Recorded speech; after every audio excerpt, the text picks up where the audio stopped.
What you doing? Friendly, what are you doing? No.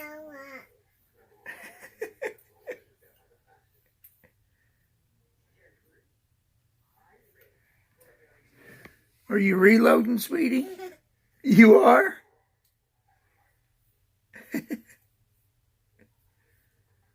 What are you reloading? Huh? Can you show me? No way? What do you mean no way?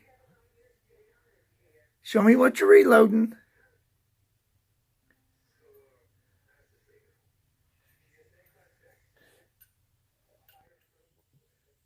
Alright guys, we're going to be loading some 308 Winchester. I'm adjusting the seating die right here. You want to crank it all the way down to the shell holder. Should be the proper place to put it. Here I'm showing a 308 Winchester casing that has been cleaned. Now I'm showing the lube I use. I use a unique made by Hornady. It's kind of a paste.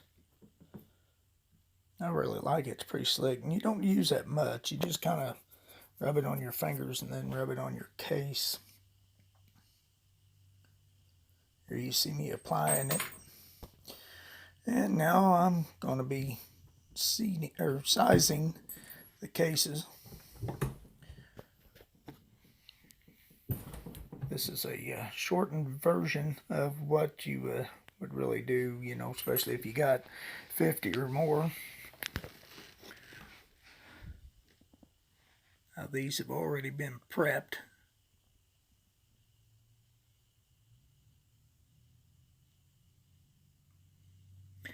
Right there you just seen me kind of put a little bit of lube on the mouth. That's because when you pull it out in the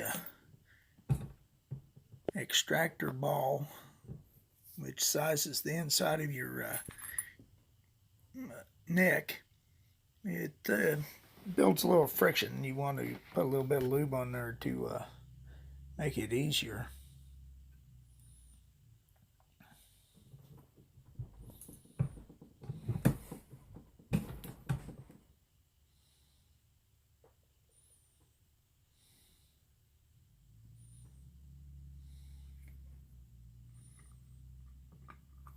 So I'm done lubing, and I'm going to put the lube up.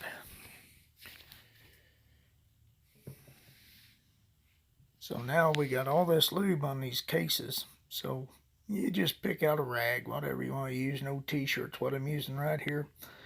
And you just wipe the lube off. Some people throw them back in the tumbler, but I'm not doing that many. I can just wipe it off with the rag.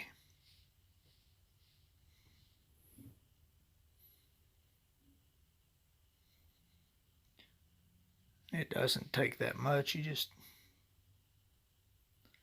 wipe it off.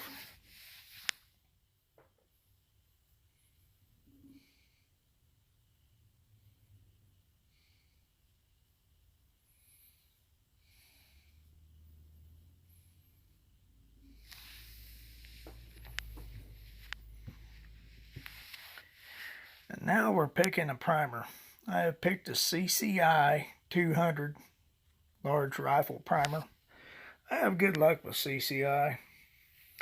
And now I've got my RCBS hand priming tool, and we'll be putting the primers in the casings.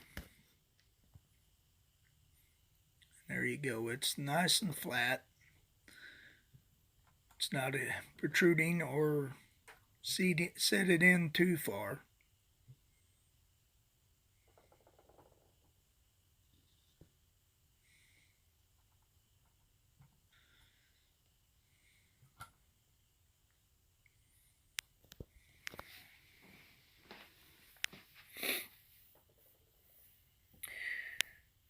Now I've put in my flaring tool. Now I've made this tool out of a Lee expanding die.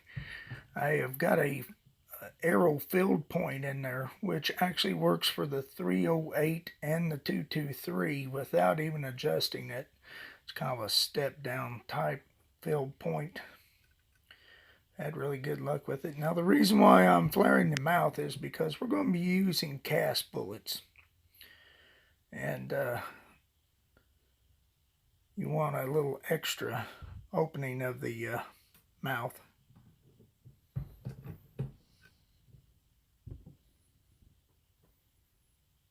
And now we're picking a primer.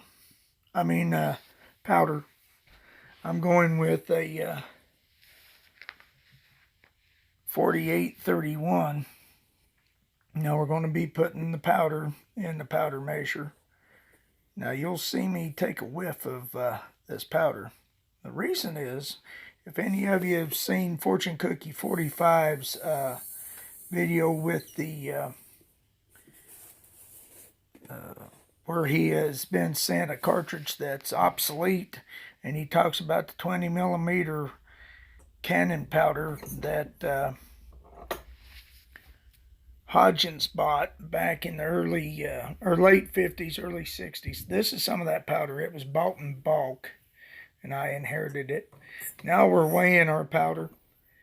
I'm throwing a charge right here now.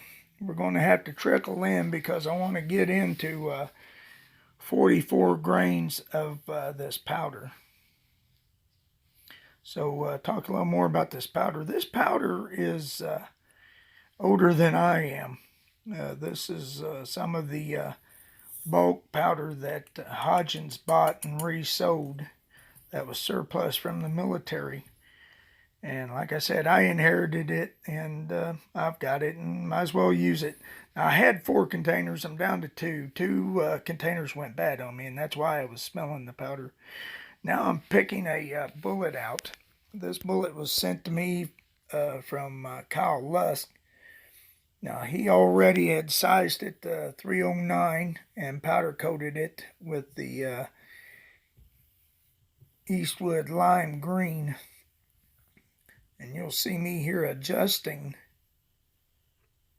the bullet depth. Now, the overall case length and the bullet depth is basically the same thing. It's just how you want to measure it. But here I've adjusted it to where I want it. Now, here's another bullet that Kyle sent me. He sent it to me raw. It has no powder coat or wasn't sized. So I've gas checked it. I also gas checked the powder coated one. I found that, and these are .309.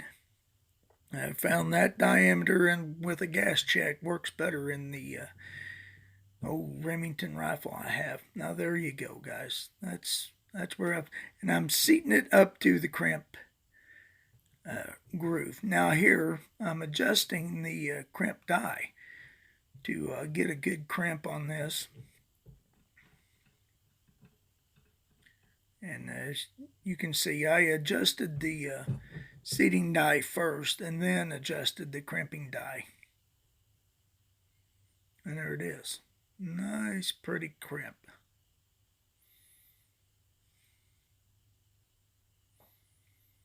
Now I'm going to go ahead and crimp the powder-coated bullet.